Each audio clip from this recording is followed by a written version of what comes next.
Hey there guys, in this video I'm going to talk about on how you can configure the email server in Odoo and how the whole process works. So in the moment when you're going to be in settings, here you're going to have the settings on last thing here. And then when you're going to be here, when you're going to scroll down below, you're going to have the emails here, and possibly not going to have like this use custom email servers. Using our own email service required to send and receive emails in community and enterprise version. Online users already benefit from ready to use email server mycompanyodoo.com. So this is kind of like the domain for the email address. And when you're going to click on it, then here you're going to have outgoing email server. And you're going to have save yes. Okay, click on it. And right here, when you're going to be, and you're going to, let's say, scroll down below, outgoing email server, and you're going to click on the top left new.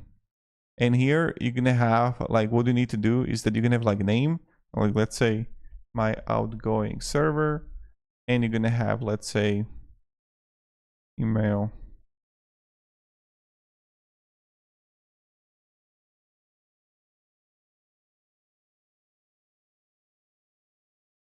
.com. And then you're going to have the priority 10. So when no specific mail service requested for email, the highest priority one is used, default priority is 10. And authentication with, you can like username, SSL certificate, or command line interface, or like Outlook of authentication. So you can have like username where you're gonna have username and password, and then you're gonna have the connection here where you have the encryption for like SSL, like you're gonna choose like what kind of encryption you want. And then also you're gonna have separate list of addresses or domains for which the server can be used. So notifications odoo.com or odoo.com, and you're gonna add it right here. And this is primarily when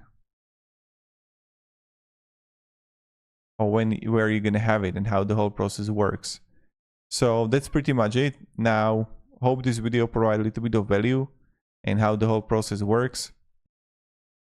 Then you're gonna just like test the connection and you will see if it works for you or no. So I just want to make this like it doesn't work because I don't have like the email here, of course, but this is where you're gonna do it. You're just gonna put it and let me know down below. Maybe I can help you, like what kind of email you got, like it really depends like where you got it. Like I don't know, Hostinger or something else. And even if you're like the Outlook, you're gonna choose like here, and that's something that you can do too. So thank you very much and have a great day and goodbye.